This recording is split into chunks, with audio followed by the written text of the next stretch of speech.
What are some subtle red flags that tell you a movie is not worth watching? Critics are calling it laugh out loud funny. It's almost always garbage. Translates as, all the best jokes are right here in the trailer. Oh, they're laughing alright, and it's definitely at the movie. Closely followed by comedy film of the year, when it's freaking January. Yeah, that gets me too. Best film you've seen in 11 days. And only 6 movies have come out. Almost anything out in January is likely barely worth watching until later on Netflix.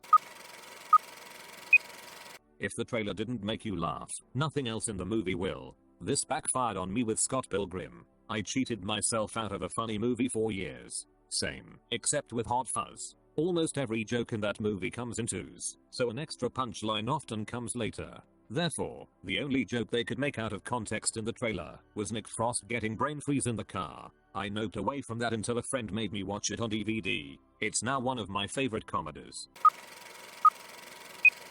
I would argue that these days, nearly all movies with narrated trailers end up being bad. Having said that, the trailer for Star Wars in 1977 was narrated. So, take that as you will. It seems like most movies with narrated trailers seem to be either kids' movies or the trailer is poking fun at the trope. It was actually trailers for movies like The Phantom Menace that ended the voiceovers. The trailer for The Force Awakens was better than the movie. Both the 30-second teaser and the full-length trailer made it look amazing.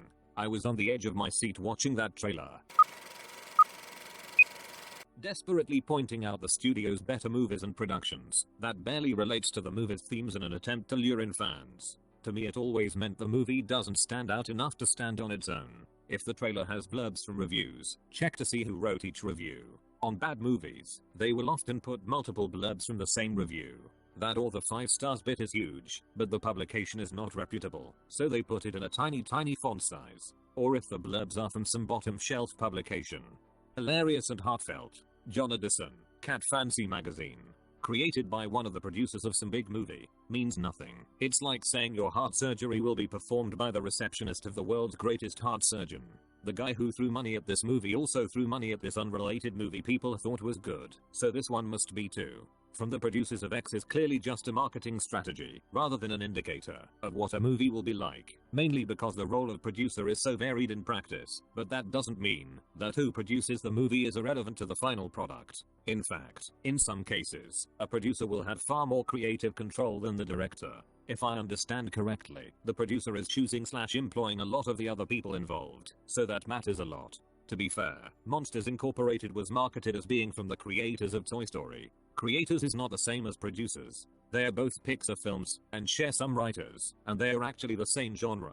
One example is Tenet. Sure, it was created by the guys who made Inception, arguably one of the greatest movies I have ever seen, yet it was just a steaming pile of impossible to understand bullcrap. Tenet is a terrible movie.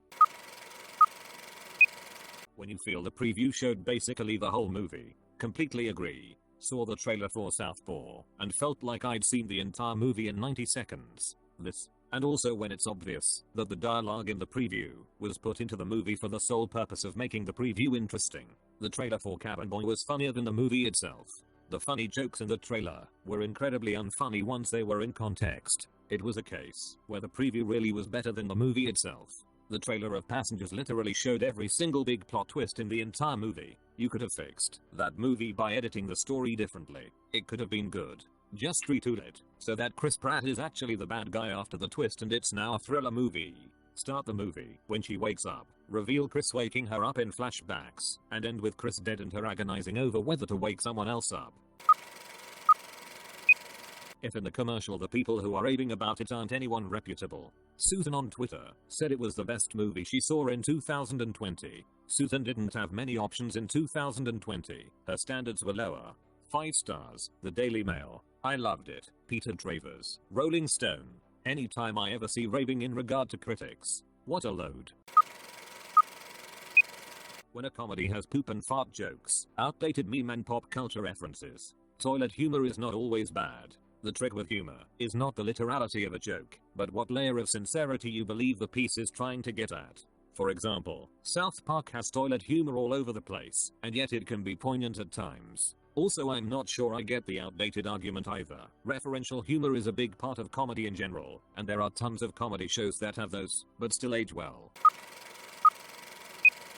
If they don't screen it for critics, you know it's going to be really bad. That's not really subtle though. That's pretty much a big flashing neon sign reading "We know this movie sucks." Tim.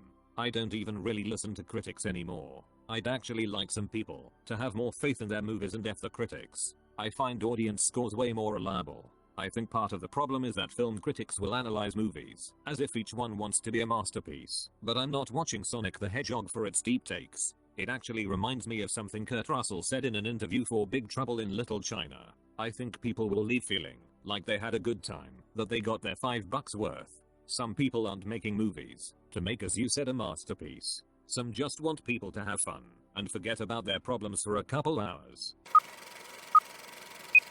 Weirdly specific, random information dump in casual conversations between characters, especially within the first minute or two. Hi Sarah, my best friend, who hates her parents. How are you? I'm pretty good, Jane. How goes your job at the paper factory with that hot guy Gavin? Pretty good, but he plays trombone, and you know how much I hate trombone. Giggle. End scene. Gavin ends up playing trombone so beautifully that Sarah loves her parents again, and Jane gets promoted to senior paper officer and falls in love with hot guy Gavin. Release date. The only movies that go into wide release in January or February are Oscar bait that got limited releases in December to qualify for the Oscars, A Romance or Two, the Friday before Valentine's Day, crap that the distributors are assuming will bomb, that they dump onto the screens in midwinter. Hollywood insiders even refer to the first 2 months of the year as Dumpuary. Every so often a Dumpuary release will succeed. Get Out and Deadpool are recent examples, but by and large it's garbage they're hoping to squeeze anything out of. Late March, early April and August-September also tend to be weaker fare. If it was really good, the studios would save them for summer blockbuster season, May to July, or award-winning season, October to mid-December. There are exceptions, but again, they're exceptions. Adam Sandler, Drew Barrymore, Rob Schneider, Kevin James, and it's some crappy drawn-out comedy that takes place in the Florida Keys, and Adam Sandler is coming off a divorce and his friend Kevin James takes him to his mom's $5.6 million vacation home in Florida to get away from it all, and he meets Drew Barrymore at a local bar, and he helps her escape her evil ex-boyfriend who is played by none other than Dwayne Johnson.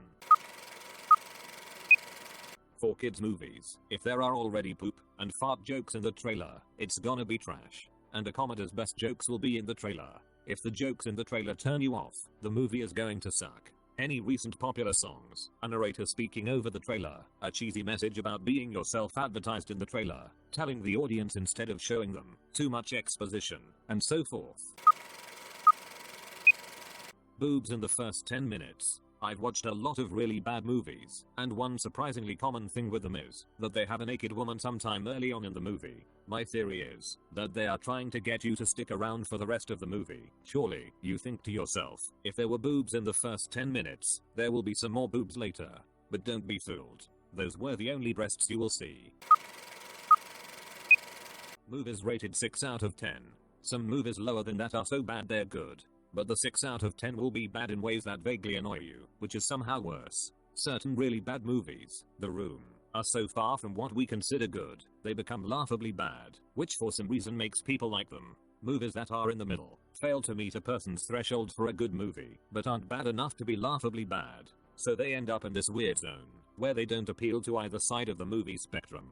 So bad it's good requires a few things in my opinion. The movie cannot be intentionally bad. There's a difference between cheese and shite filmmaking. There should be a balance of actors who believe in the project and some who already know it is garbage. It needs to make as little sense as possible, and the plot should not be aware that it is making no sense. As soon as you bring in more awareness, it becomes satirical, and a badly made satire is worse than almost anything else. Starring celebrities who have no experience in acting. Shut your mouth. Rihanna deserved an Oscar for Battleship. She was better in Guava Island with Donald Glover, where she had almost literally no lines and just had to waddle around looking chubby. Long voiceovers to set up the story or to advance the story. It means either the writer sucked, or they couldn't get the scenes quite right. So the editor had nothing to work with. Just explain the plot. Most bad movies cover up their terrible plot, characters, etc., with sex scenes, or nudity. I don't remember that in the Emoji Movie. 50 Shades of Grey, Lost Girls and Love Hotels to a T. Natalie Dormer's In Darkness falls into this. It has one gratuitous nude scene and the rest of the movie is shite. Most sequels to horror movies are garbage with a few exceptions. 28 Weeks Later was good. That's the only one I've got. Ugh yes. Still can't believe that Blair Witch Project 2 came out in movie theaters. It was so obvious that a lot of money was spent on cardboard displays and posters for such a terrible movie where the directors clearly tried to make another found footage movie, but forgot that found footage don't have rolling credits and crunchy rock background music at the beginning. Sony Pictures presents Adam Sandler, based on a video game. At this point Sandler makes movies just to make out with hot actresses. Uncut Gems wasn't bad though. Steven Seagal is in it. Post 1995 Steven Seagal. He has a few good ones back before he discovered Moo-Moos and Donuts. Under Siege was his high watermark, in my opinion. It had a plot, capable secondary actors and a real live battleship as a set piece. The fight scenes were choppy and clunky, but they were no worse than anything else being put out at that time. Plus, Jerry Busey is in drag. It had a plot. High bar. Ha ha ha. Executive Decision is pretty cool, but only cause he's barely in it. If you hear that it had numerous rewrites, or if the writing team has 5 or more people, directed by Michael Bay, it's just trendy to hate him, unless you are adamant about modern movies not being important. Like if you are an art house, doco or foreign independent movie connoisseur, then yeah I guess Michael Bay is not up your alley. The Family Guy ripping him to shreds is funny commentary, I get it. But you cannot tell me that Bad Boys 2 from 2003 isn't an iconic touchstone of modern action cinema, creating a blueprint still in use. The minute anyone says, you just don't get it, do you? The single most overused line in the movies is, we've got company. I think somewhere in the Constitution there is a requirement that, if a character is being tailed in a car, they must utter that line, or face immediate death. There's no other explanation. Followed by, in English please? When the trailer is 90% visuals, and no one speaks more than 3 words, unless it's an art house film. Prime example is The Phantom Menace. I'll never forget seeing the trailer for the first time, and sinking down into my seat with dismay. The Phantom Menace is looking pretty darn good these days. The prequels look like freaking masterpieces compared to Disney's garbage. Mortal Engines fell into a somewhat similar trap, where visuals were stunning, but the story was trash.